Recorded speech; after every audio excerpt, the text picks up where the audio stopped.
Harriet Tubman. This is one of the true books, meaning it should be very factual, and it's right out of our library here at Cooper if you want to check it out. The cover says Tubman had many jobs during the Civil War, including nurse, cook, scout, and spy. This is by Robin S. Doak.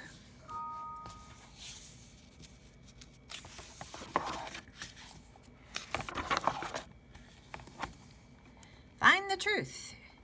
Everything you're about to read is true except one of these sentences. Harriet Tubman was the first woman to lead a raid for the U.S. Army, Union Army. President Abraham Lincoln gave Harriet Tubman a Medal of Honor. Find the answers in this book.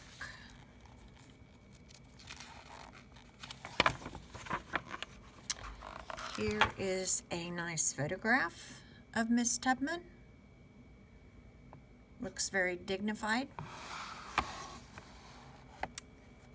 And here is her early life.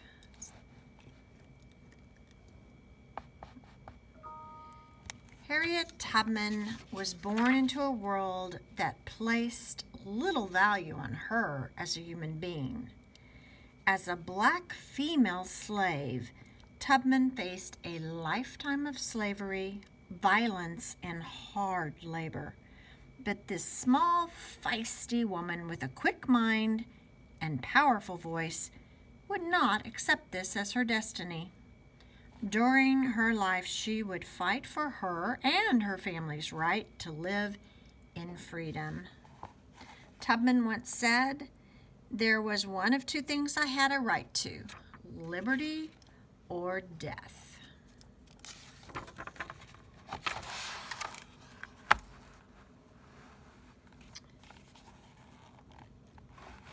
Born a slave. Harriet Tubman was born Araminta Minty Ross sometime between 1820 and 1822. Her childhood was spent on the eastern shore of Maryland. Minty was born into slavery. Both of her parents were slaves. They were descended from Africans who were kidnapped from their homes by slave traders in the early 1700s.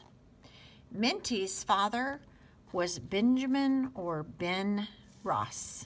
He worked on the plantation of his owner, Anthony Thompson. Minty's mother, Harriet or Rit Green, belonged to a widow named Mary Brodess.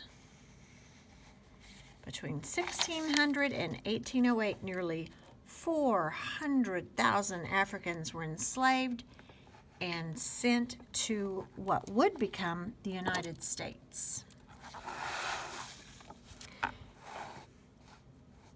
Many slaves on large plantation lived in rows of small, simple cabins or huts. Rit met Ben when their owners married in 1803. The two slaves married about 1808. Over the coming years, they would have 9 children together. In about 1810, Mary Brodess Thompson died. Rit and her children became the property of Mary's son from an earlier marriage, Edward Brodess. In 1824, Rit and the children were moved to the Brodesses' farm several miles away. Ben had to stay on the Thompsons' plantation. State law declared that any child born to a slave was automatically a slave. Slave children were generally expected to start working as soon as possible. Hired out. From a very young age, Minty was expected to work. When she was just 5 years old, she babysat her younger siblings while her mother worked in Brodus' house. Later, Brodus hired Minty out to work for other plantation owners. Minty was small, but she became strong. She was put to work doing many kinds of tasks. She set muskrat traps in icy water and worked in the fields. She was also taught to weave.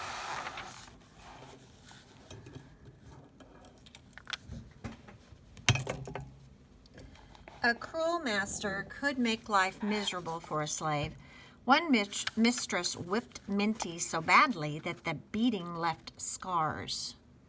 When she was a teenager, another master threw a 2-pound weight at Minty. It hit her in the head and cracked her skull. From that time on, she suffered from seizures and headaches. She also experienced narcolepsy, which caused her to fall asleep suddenly and uncontrollably. A woman beats a slave with a whip.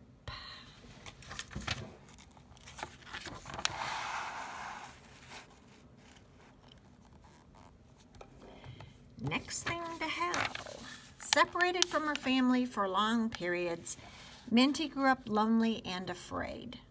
Hard labor left her weak. She was often sick. Like other slaves, Minty was not allowed to learn how to read or write. But she was smart, and her mind was active. Although she knew nothing but slavery, she knew that she and her family deserved better. She would later say that slavery was the next thing to hell. And like Minty, many slaves dreamed of freedom. When Minty was young, her master sold 3 of her sisters. It was common for enslaved families to be separated. A new name. In 1844, Minty married John Tubman, a free black man. Around this time, she also adopted her mother's name, Harriet. Marrying a free man did not make Harriet free. Any children she and John might have would also be slaves. When Edward Brodus died in 1849, his slaves heard rumors that they would be sold to plantation owners in the South. Slaves in that part of the country often faced even harsher treatment. Harriet decided to escape north to freedom.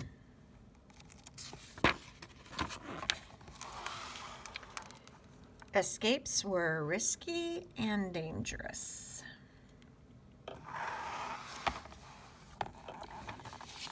Fight to freedom. The decision to run away was not an easy one for Harriet. She knew that runaways faced incredible danger on their journey to freedom. Her current owner, Edward Brodus's wife, Eliza, would probably send slave hunters after her. Captured runaways were whipped, branded, and sometimes even killed. Harriet would have to leave family behind in Maryland. Would they be punished after she left? Harriet's owner offered $100 for her return. That was a lot of money back then.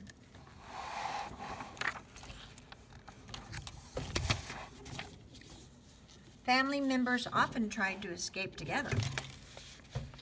First flight.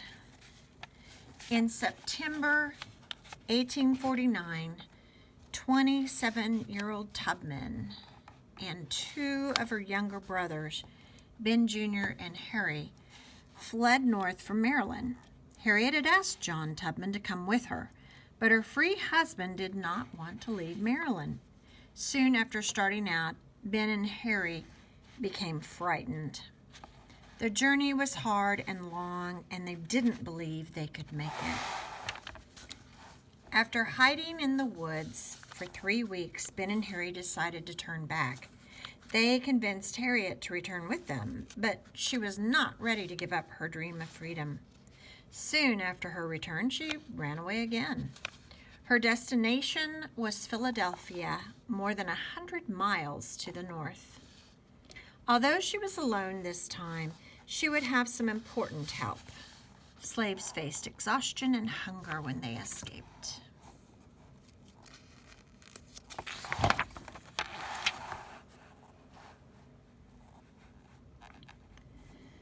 Before she set out, Tubman had told her plans to a friendly white woman. Some historians think this woman was a Quaker. Quakers are members of a religious group that opposed slavery. The woman gave Tubman a piece of paper with 2 names on it. They were the names of people who would help Tubman hide during her escape. She also told Tubman how to get to the home of the first person.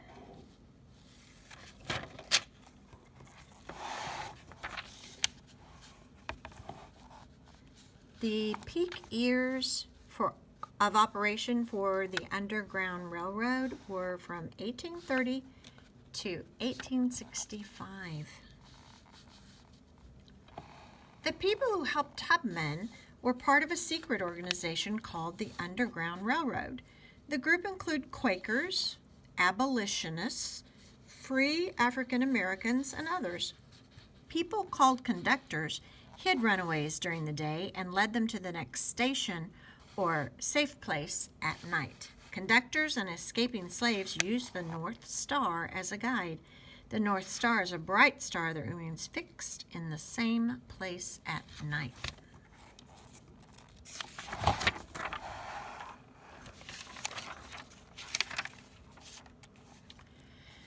Tubman arrived in Philadelphia probably in late 1849. Little is known about her exact route. It was important to keep this kind of information secret so future runaways could not be caught. In Philadelphia, Tubman found a place to live. She worked as a maid at a hotel and made new friends, but Tubman missed her loved ones and worried about them. She decided to return to Maryland and guide her family to freedom. The Fugitive Slave Act. In 1850, Congress passed the Fugitive Slave Act. The law required officials in free states to cooperate with slave owners. This made it easier for owners to find and capture slaves who had escaped to the north. Runaways who had lived in freedom for years now had to worry about being turned over to slave hunters.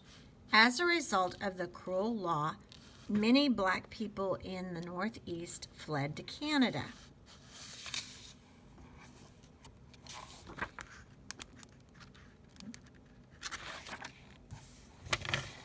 Becoming Moses. Beginning in 1850, Harriet Tubman risked her life over and over to rescue her loved ones from slavery. Disguising herself as an elderly man or woman, she sneaked back into Maryland 12 or 13 times. Her bravery and determination made her the most famous conductor on the Underground Railroad. After about 10 years, Tubman personally guided about 70 people to safety. She indirectly helped dozens more by aiding their escape, although she did not lead them herself. In 1851, she learned her husband had remarried. The route to freedom. Tubman first returned to Maryland in December 1850. She rescued her niece Keisha and Keisha's 2 children. In later trips, Tubman rescued her 4 brothers, 3 of them in a single trip in 1854. In 1857, she rescued her parents. Tubman escorted people along a 650-mile route through Pennsylvania and into New York. Then they crossed a bridge over the Niagara River into Canada in safety. Slave hunters could not pursue runaways in Canada. Bad weather could make the journey very difficult. Tubman was very religious. She said God gave her visions of the future. From the Canadian border, Tubman and her group traveled more than 10 miles to St. Catharines, Ontario. For many trips, Tubman made this her home base. Many of the escaped slaves settled there. Before long, Tubman's trips became well known among abolitionists. She was nicknamed Moses after the figure in the Bible who freed his people from slavery.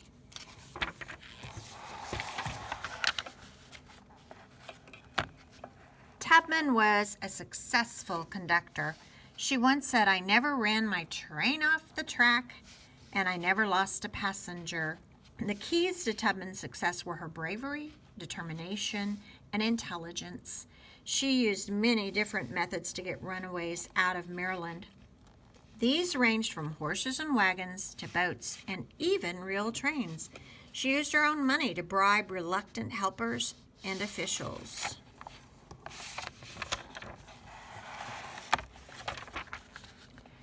Tubman sang songs to communicate when there was danger and when it was safe. She also carried a pistol with her on trips.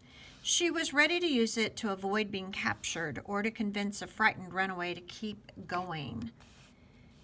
On one trip, Tubman even used a sedative to quiet a crying baby and save the group from capture. People in Auburn, New York, knew Tubman as Aunt Harriet. Making a new life.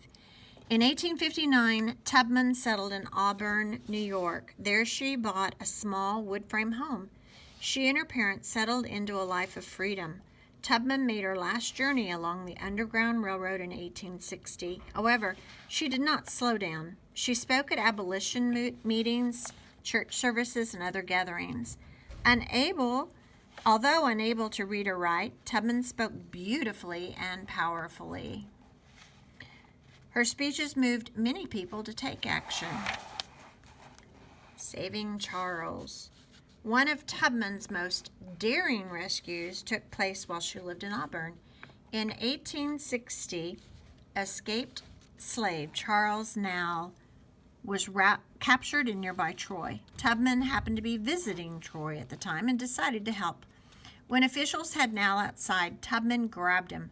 She, Now, and other local abolitionists tried to run but did not get far before Now was recaptured. Not giving up, the rescuers broke into the building where he was held and freed him. Here are some of her friends. Susan B. Anthony. She worked on giving women the right to vote. William Lord Garrison, a famous abolitionist. He was the first one to call her Moses. Lucretia Coffin Mott, a Quaker, an abolitionist. Frederick Douglass. Like Tubman, he was an escaped slave, also well known. Gave some beautiful speeches. John Brown. Tubman met with Brown and supported his plan to start an armed rebellion to end slavery.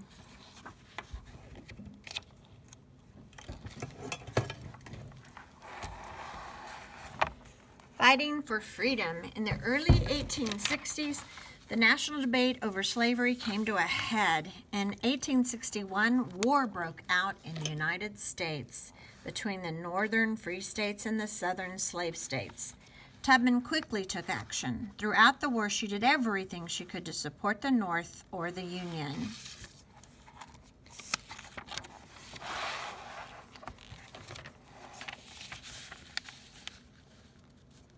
With the start of the Civil War, Tubman saw the chance to help free all slaves. If the Union won, it could force the abolition of slavery throughout the South. In early 1862, Tubman sailed to South Carolina and offered her services to the Union Army. She worked as a cook and as an Army nurse. She tended wounded and sick black soldiers as well as newly freed slaves. Often she used her own remedies and medicines.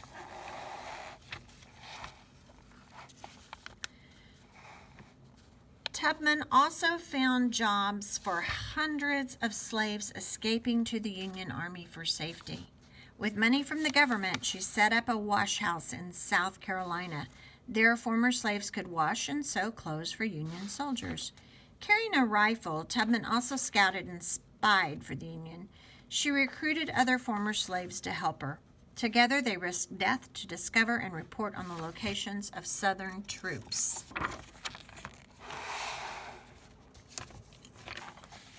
The Combahee River Raid. In June 1863, Tubman got right into the thick of the action.